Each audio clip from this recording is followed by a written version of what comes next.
It's a wild world out there, but some worlds are even wilder. Hi, my name is Tyler Hapney, and you're listening to Dungeons and Dystopias. Thank you for listening.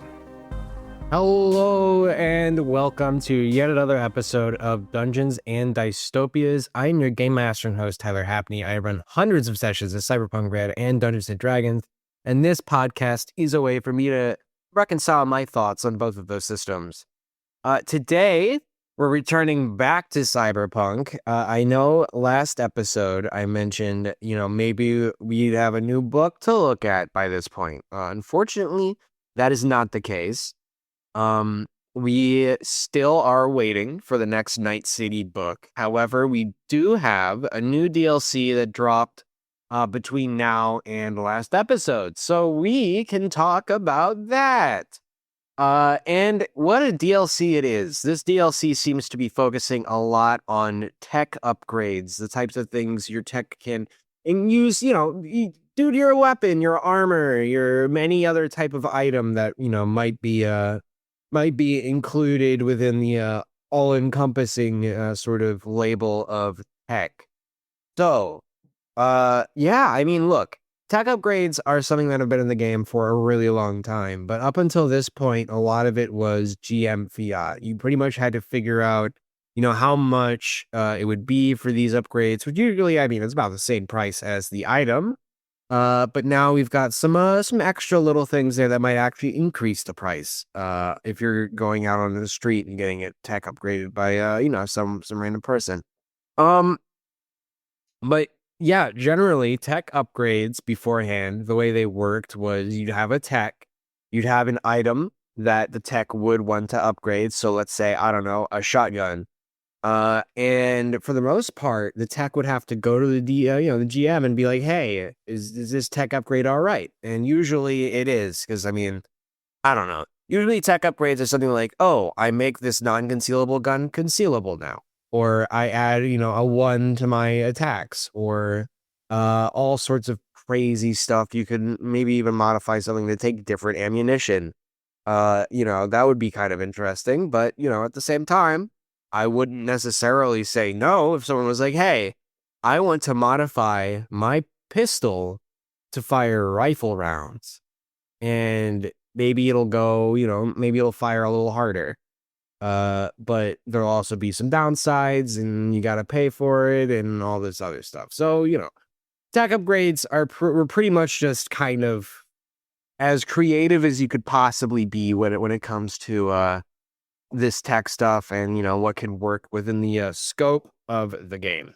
So it's all kind of just being said to say, hey, beforehand, tech upgrades are just kind of, you worked it out between you and your game master. Well, now we have a DLC that tells us a lot of new tech upgrades that you could potentially have. And once again, there are way too many for me to go through in one episode. So we are going to be having to choose I'm going to say pretty much at random what exactly we're going to be covering here today, because there's just so much here. And like always, I do suggest you go online and look up this DLC for yourself. It is free. So all you got to do is find the location, which, arthousestoriangames.com, and you probably just look around in the DLC section, you'll find it. It is called Invented Tech Upgrades. And we start with a cute little story that has to do with some of the techs of Night City. I'm not going to read through it personally. I have read it. I'm not going to read through it again for this podcast, but I would suggest you read it because it is cyberpunk writing. Cyberpunk writing is always really fun. All right, so let's get on with what we've got with our sort of tech upgrades now. So they've broken down the costs to install an upgrade. Cost 1 is the same cost of the, purchasing materials equal to the cost of the item being upgraded. So if you were upgrading like a $1,000 pistol, guess what? It's going to cost €1,000 minimum to upgrade it. And then we've got cost number 2, which is unique to the invented upgrades here, which is what we're discussing. And these are materials equal to the cost assigned by the GM when the upgrade was effective. What does that mean? Well, they have a new system here, an invented tech upgrade thermometer. And basically, it gives you a list of effects that players very well might be looking for. And you, based off of what these effects are, it'll tell you how hot the item is, essentially. So it goes from mild to Diablo. So obviously, whatever, to very, very hot. Mild could be something as simple as an upgrade that provides a benefit to fashion, or maybe a skill upgrade that is useful in a specific situation that is unlikely ever to occur, which is another thing there. And then we have Diablo, which is anything that improves a stat except move. So if you have something that improves your reflexes by 1, that is a Diablo level upgrade. Increased rate of fire with a manageable downside is also under Diablo. Yeah, you get the idea. These high-end items, Diablo, are going to be well over €5,000 in, I guess, parts that you're going to be putting together. And then on top of that, we have labor fees. Yeah. If you're going to an NPC for labor, an NPC tech, guess what? They're going to charge you service costs. So, what it says here is that the NPC tech is going to charge 50% of the total cost as a labor fee. So, let's say you are going to upgrade a $1,000 pistol with something that increases your reflexes by 1. And we'll say that's, I don't know, 5,000. Yeah, we'll say it's actually €6,000. Just for, whatever. So that's going to be $7,000 total. That's cost 1 and cost 2. And then add on 50%. It's going to be €10,500 to upgrade that with a Diablo level upgrade. Or you might not have to worry about that if you have a tech on your team. See how it works? You might not have to deal with all that extra money. Who knows? But very, very, very interesting stuff here. And obviously, I will be using this in my home game. I mean, it's pretty easy to remember this sort of equation. All right, let's get into the actual tech upgrades. So I know you're wanting to hear about them, so might as well. Let's talk first about the first one, the double chip. It is an upgrade DV of 24, which means it's pretty decent, pretty difficult to make, but for a tech, should be okay. Cost 1 is going to be the cost of your most expensive component skill chip, so could be pretty big if it's a times 2. And there's an extra €1,000 for the equipment and what you need for the upgrade. But what does this do? It combines 2 skill chips into a single item with a humanity loss of 2d6. And then when slotted into the chipware socket, the user gains the benefit of both skill chips. If the 2 component skill chips are made for the same skill, the user gains that skill to +4 instead of a +3. So there you go. You can stack skill chips if you get a double chip. But obviously, would cost you probably at least a few $1,000. But skill chips, pretty good, in my opinion. Next up, we're going to talk about the Rocket Runner. All of these made under the same guy, Android Ace. The Rocket Runner cost is cost number 1 is obviously the cost of the item being upgraded, which should probably be skate feet or skate feet. So skate feet aren't too expensive. I forget the exact price, but I know they're at least like 1,000 or less. They're not super crazy. However, Rocket Runners here will make your skate feet even better because it increases your move by 1. It doesn't stack with any other move increases, which I'm interested because skate feet inherently increases your movement when you're sprinting. So I don't know, would that increase the skate feet sprint move by 1, or would that not stack with the skate feet movement increase? Yeah. So these are an invented tech upgrade. They must be installed in a skate foot. Increase move by 1 for move actions when paired in 2 separate skate feet until installed in 2 separate skate legs. Whatever. So you get the idea. You have to not only pay for one of these things, but you have to pay for both. So you have to have two, which will effectively double the cost of getting yourself a rocket runner. I'm guessing. I'm guessing what this does is rather than the skate feat instance of you have to sprint to get that extra 2 movement, it seems like this is just an overall increase of your moveset by 1. And you don't really have to worry about any of that. That's interesting. It's kind of like Sandevastan and Karenzikov. Interesting stuff. I think it's worth it. Also, Rocket Feet is cool. Next guy, next creator, next tech is this guy named Jack Sawyer. And he has something called a counterweight system. He has more, but we're going to talk about the counterweight system. This is a weapon upgrade that reduces but does not fully remove one of the weapon's downsides, such as lessening a high body requirement, turning an extra punishing jam to a typical one, or making extreme ammunition and efficiency more efficient. So that one's pretty easy, all things considered. I mean, let's put it as you like that. Let's say you have a Tsunami Arms Helix. Tsunami Arms Helix fires 20 bullets for every auto fire, which means you can really only get like 1 or 2 auto fires out of a Tsunami Arms before it's effectively toast, and you have to spend 2 turns reloading the goddamn thing. So this could potentially, a counterweight system, you might be able to convince your GM that you can lower the amount of bullets fired out of your Tsunami Arms Helix. I don't know. That could be interesting. Or, even lessening the body requirement necessary to hold the Tsunami Arms Helix with your bare hands. A lot of different ideas that could be used with a counterweight system. It's just generally something you put there to make your gun less angry at you, I guess would be a good way to put it. Next up, we're going to talk about Lodos. I'm hoping that's how their name is pronounced. They have something called a Super Slide, which is really good for netrunners. All of Lodos' stuff is really good for netrunners. The Super Slide is installed on a Speedy Gonzalez or Worm program, and it allows you to slide twice per turn, which I think we've talked about netrunners here before, so just know Slide is really useful, and it's really good for getting around a bunch of things, and being able to slide twice per turn is crazy, and is going to make your net runs a lot faster. Next up, we have Never Naughty Ned, who seems to specialize a lot in gun marts, guns and stuff like that. Very interesting. We're going to talk about the Stun Bunny.